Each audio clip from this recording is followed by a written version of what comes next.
How big can a city get in Victoria 3? This has been my question ever since I realized that building stuff in-game actually changes the fucking map. How cool is that? Thus, I set out on a journey to find out the limits of this game, playing as the most powerful country. That's right, I'm talking about France. However, there is a problem with France. A lot of people live in Paris, but not enough. If we want to create the biggest city possible, we need to settle some other place, a place with a lot more people. And I think I found the right one. This, my friends, is the most populated state in the game. That's a lot of people. And the landscape is very nice all around our future metropolis. But I think you see where the problem lies. Mainly, that it is in fucking China! Thus, apart from building a good industry to sustain this behemoth of a city, I also had to find a way how to, let's say, manifest destiny in China. So I started my run building up some basic industry and changing the laws of the country to make the most profit. And also passed some laws concerning not the economy but women. Once everything was set, I started my first war in China. It wasn't easy, but okay, I admit it was quite easy. Like, just look at those battles. That is not to say my conquest happened quickly though. Sadly, I couldn't take the state we need for our goal, so I took another one adjacent to it and started developing it because, you know, cheap labor. My second war happened not long after the first one, and just like before, some Chinese cheeks were clapped.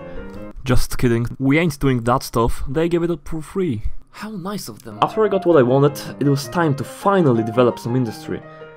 I was still quite poor though, and also got everything I wanted land-wise, so what else is there for me to do? Oh yes, of course, it is time to invade our neighbors. I rushed into Spain, Napoleon style, committed some more war crimes there, and bam, now they were my subject. And after the realization came in that subjugating other countries nearby is a lucrative business, I went on a rampage. Soon after, I capitulated Portugal and stole the rush from the UK. And then I built some more industry, of course.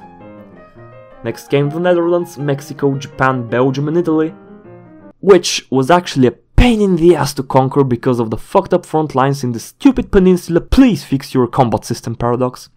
Anyways, a lot of warring happened all around while the colony in China kept growing bigger and bigger. With it my GDP skyrocketed, and by 1866 I was actually a billionaire. Which was quite funny because speedrunning that first billion wasn't my goal, yet somehow I managed to outpace Ludi from his video with France if we compare his run with mine. Anyways, I just thought that was interesting. I'm kinda wondering what would happen if I really tried to speedrun this game. I can maybe get a billion GDP by 1860 or something like that. I'll have to test. Enough rambling. We've got a problem, and it is a huge one. You see, everything is fine in our country except for one thing.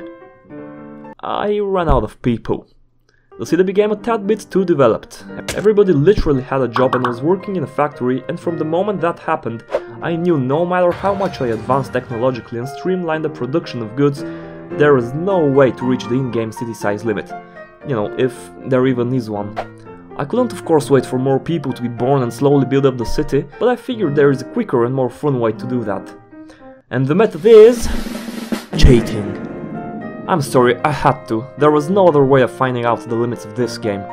Here is how the city could have looked like if an infinite amount of people lived there. As you can see, growth is limited in those squares, so yes, you cannot go on forever expanding your settlement, even if population growth wasn't also capped, because yes it is. And I learned that the hard way trying to build another city in another run. I kinda don't wanna talk about it, but the arable land mechanic sucks, alright? I also played around maxing out the urban centers of some other countries. I thought you might find that interesting. Here is me messing around in the British Isles. It's really cool how some of the cities from the smaller states merge and create some of those great megacities. And yeah, that's about all. I hope you found this video entertaining, and please subscribe. I'm trying to reach 1,000 subs. Not sure if that is possible, but yeah, goodbye.